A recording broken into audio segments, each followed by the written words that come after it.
What's up, guys? JonJonTheWise here, and I got another cyberpunk video for you guys. This time I'm going to be talking about a technique that I've been using in all my games, which is called the 3 Goon method. But before we get into that, make sure you guys have subscribed to my podcast, Tabletop Cyberpunk, where I talk about Cyberpunk 2020 and Red and all that kind of stuff. Make sure you guys are part of the Discord community. The link will be in the description below. It's an awesome community. You're all welcome to join us to talk about Cyberpunk and have fun. And make sure you guys are following me on social media at JonJonTheWise on Twitter, TikTok, Instagram, Facebook, whatever, you name it, I'm on it. And last but not least, make sure you guys join my Patreon, become a patron. If you want some more exclusive content, I have behind the scenes for this kind of artwork that I have behind me that my wife made for me. And I also have Patreon exclusive stuff coming up down the pipeline. I'll have patron-only games where you guys will be invited to play into my game. And I'm also giving you guys a new series called Building the Campaign. And it is going to be a step-by-step series on how I am making this campaign of mine. And I'm giving you guys insight on it. It will be behind the Patreon paywall. It's $5 a month for the Edge Runner class, and the Edge Runner tier. But I will be releasing the first episode of that series for free on my YouTube channel, so you guys can preview it before you decide whether you wanted to buy it or become part of the Patreon. All right, so without further ado, let's get into the video. So before we can get into the 3 Goon method, I got to explain to you guys what it is. Basically, what I have done with this method is I've figured out a way where I can make NPC combatants on the fly, or I can do a skill check for an NPC on the fly based on 3 categories, whether they are an easy or scum, or, I have different names for it, but we'll just call them easy, mediocre, and elite. I separate NPCs into these 3 categories so that you can determine, or I can determine, exactly how proficient they would be in a specific skill check or something similar like that in combat. I have this method. I've been using it in all of my games. I make these specific character sheets and stuff like that for even virtual tabletops. It's worked like a charm. Combat moves quickly. Skill checks move quickly. I don't have to look anything up. Everything is in my head or on a piece of paper in front of me, and it's easy to look at. Before we get into what the 3 Goon method, how to implement it, I got to give you guys information on combat numbers. So combat numbers are something that the core rulebook of Cyberpunk Red has introduced to us through the Lawman category, where the Lawman has backup. And if you look at the stats on the backup of those people that come in that are supposed to help you out, it has something called a combat number. The combat number is basically, it represents their stat and their skill combined into one easy number. You roll a d10 and you add it to that number, and that's how you determine whether they pass or fail on whatever skill checks they need to in combat, whether it's shooting, melee attack, brawling, whatever it is, evasion. You use that combat number plus a 1d10 to determine whether they passed or failed. I've taken that idea and I've just expanded it into giving 3 different types of NPCs a combat number. So I thought to myself, what would the combat number be for an easy combatant, a mediocre average combatant, and what would it be for an elite one? And then I decided, how am I going to figure out what kind of weapons they have, what kind of armor they have, and through my experience, trying it out on my wise guys, playing my game, and basically I've come up with the numbers that work in my game, and it might actually work in your game depending on your style, but I'll give you guys the lowdown on how I do it. So let's start with the easy goon. So this combatant or this NPC is somebody that lives on the streets. They're not very skilled or talented. They're probably desperate. And if you were to equate them to somebody, they wouldn't be edge runners. They would be like street scum or boosters that just got into the gang and think they have a name for themselves. But really, these people have no business messing with the players.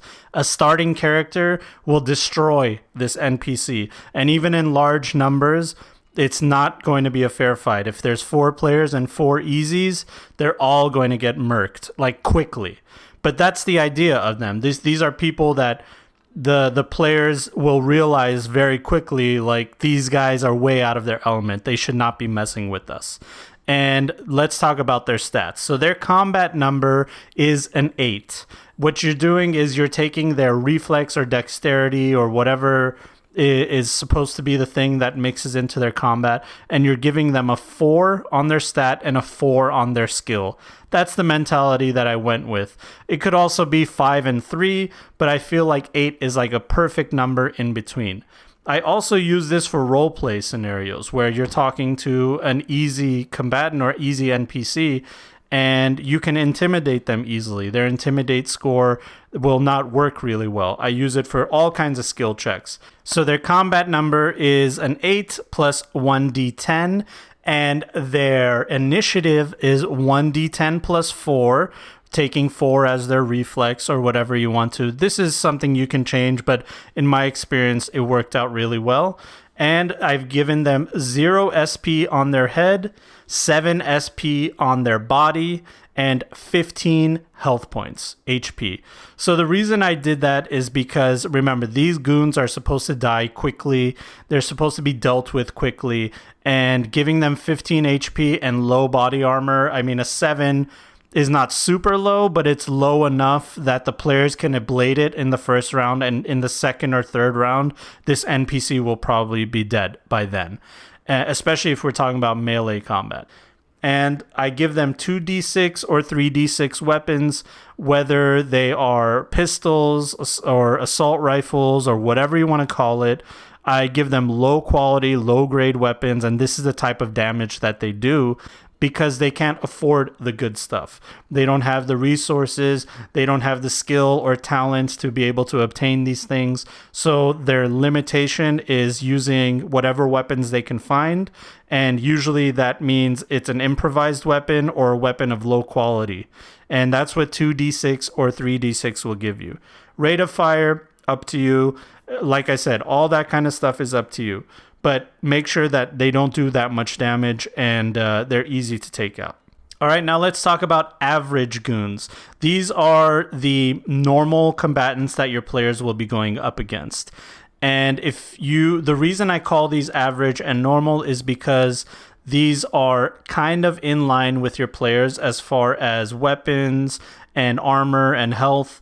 They're slightly worse than the players, but because there are plenty of them and you can add more than there are players, let's say you have 4 players, you have 6 average guys, it kind of makes it a little bit more even. And what I've done with them is I made sure that they're slightly worse than the players because I've left the players to be in a more elite slot above average. If you think about it, at character creation, your character's supposed to be kind of average, but when you look at what most people do, everybody takes a light armor jack, SP11 head, SP11 body. They take a 3d6, 4d6 weapon. By the time everything is all said and done, they have 40, 50 HP, and they have crazy weapons and crazy armor.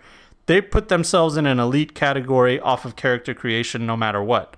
So it doesn't really depict the average state of an NPC or a combatant in the world. So what I've done is I've taken the easy, I've given them a little bit more stuff, given them more capabilities, and given them more stats. So let's talk about their combat number. These goons are going to have 1d10 plus 11. Their combat number is 11. Their skill check number is 11. That's usually come out to be pretty good. I mean, if you roll an 8, that's a 19. A 7 is an 18. These are high numbers, and as they should be. If a character's at character creation has 8 on a stat and 6 on a skill, which those two are the maximums that you can have, that's a 14, right? 11 is slightly worse, but it's not that much worse that the NPC couldn't still beat the player. And in my experience, it's worked out with 1d10 to 11 plus 11 makes an average goon all the time. So Talking about their initiative, 1d10 plus 6, just gave them a little bit more than the easy goon. I've given them 5 SP to their head, and I've given them 9 SP to their body. Once again, they're a little bit slightly worse than character creation, because character creation, like I said, puts you in a more elite category. These goons are more on the average side, and average people can't afford the good stuff. So 5 SP head is still pretty good. Called shots to the head are really hard to hit. You don't see them very often, and it's not stylish to be wearing a helmet. So they have some kind of hodgepodge Walmart off-brand subdermal armor on their head. That's the kind of idea that I went with in my mind.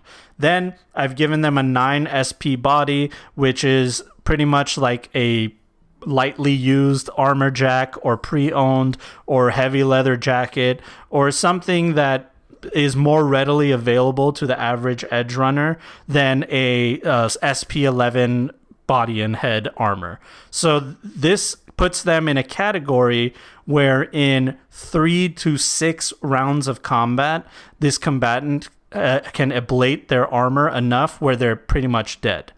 And that makes them a much tougher opponent than the easy opponent that would die in 2 or 3 rounds. These guys are dying 3 to 6 rounds. The players have to be smart. If there's a lot of these average NPCs, the players know that they're probably average. But if they're in large numbers, they don't want to take the chance of having a prolonged gunfight with these people. And that's what that means when there's 6 of them and they have 9 SP body, 5 SP head. With those numbers, you can also ablate enough, like I said, where you can get to a point with 25 health points is what I give them.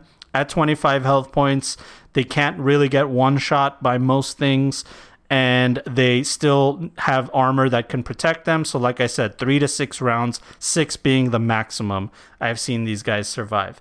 Now, these average goons, I give them 3d6 and 4d6 weapons because these guys know that the 2d6 weapons, unless it's an SMG that has auto fire, is not going to be doing enough damage for them to be able to survive on the streets. So they got the big stuff. I give one guy the 4d6 weapon, and I give everybody else 3d6 weapons. And that's just to add a little bit of flavor.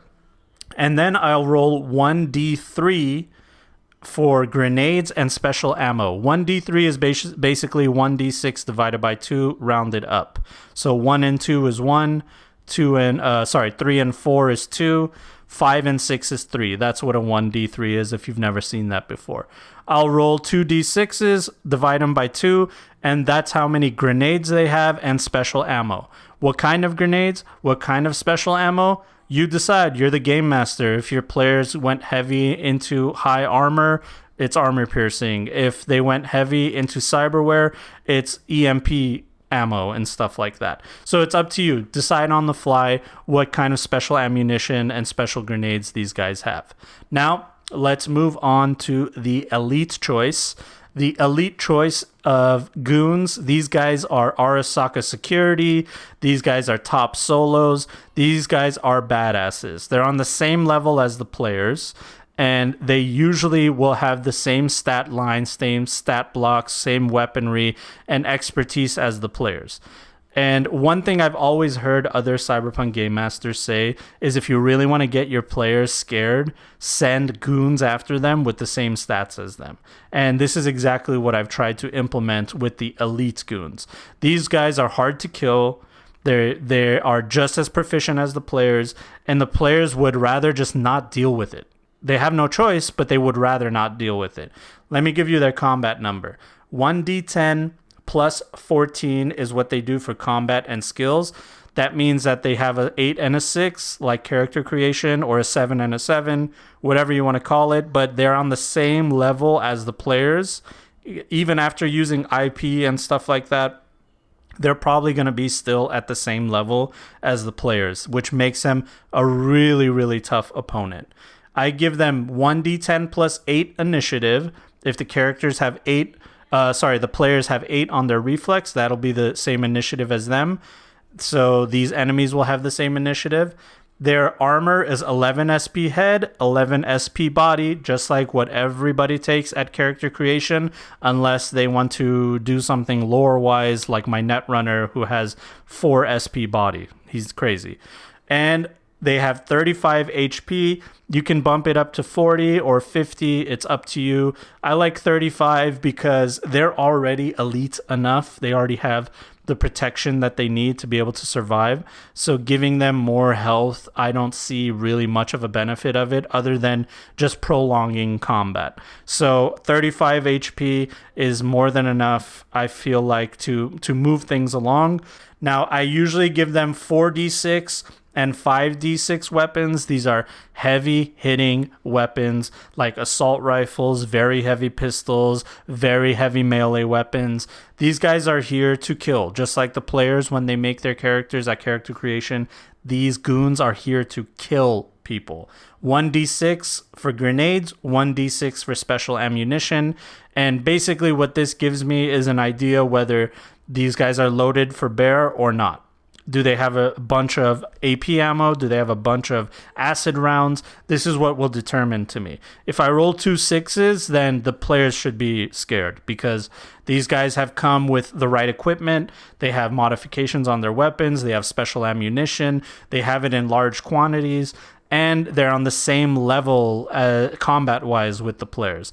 That's literally what I do for my games. I have 3 different character sheets on my virtual tabletops for easy, medium, and elite goons, and I roll on those character sheets to determine what to do using this same idea of the combat number and stuff like that.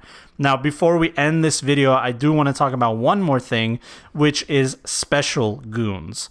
This is an enemy that is handcrafted because you needed them to be a special enemy. This is somebody that I didn't think of on the fly. I prepared. I have a name. I have a backstory. I know what type of weapon they use. I know their mannerisms. And I did all of this on purpose because when combat comes, I want the players to realize that there's something special about this enemy. This isn't just one of those henchmen that we're fighting. This Arasaka executive that they've been chasing for 3-4 sessions, when they come into combat with this Arasaka executive, I want it to feel a little bit special, a little bit extra. And that's when I'll go in and I'll make handcrafted stats for them, where I literally make a character, put it on a character sheet, and I play that character as if it's my character. And I play that character in a special way. I give them more oomph in combat and more tactical knowledge and stuff like that. So special goons, I sometimes use combat numbers with them, but as far as weaponry, stats, the way they look, the way they feel, all of that stuff is handcrafted, as opposed to the other 3 goon method, which is meant for brevity, for efficiency, and to move things along and have fun with, right? All right, guys, thank you so much. I hope you enjoyed that video. I hope the 3 goon method helps you in your games when you are doing combat, roleplay, or whatever you're doing with your buddies. Make sure that you guys like and subscribe to the channel. I really appreciate all the kind words from the community. I have a bunch of Cyberpunk stuff coming up in the future, and I cannot wait to deliver for you guys. All right, have a wonderful day. We'll see you on the next one. Bye.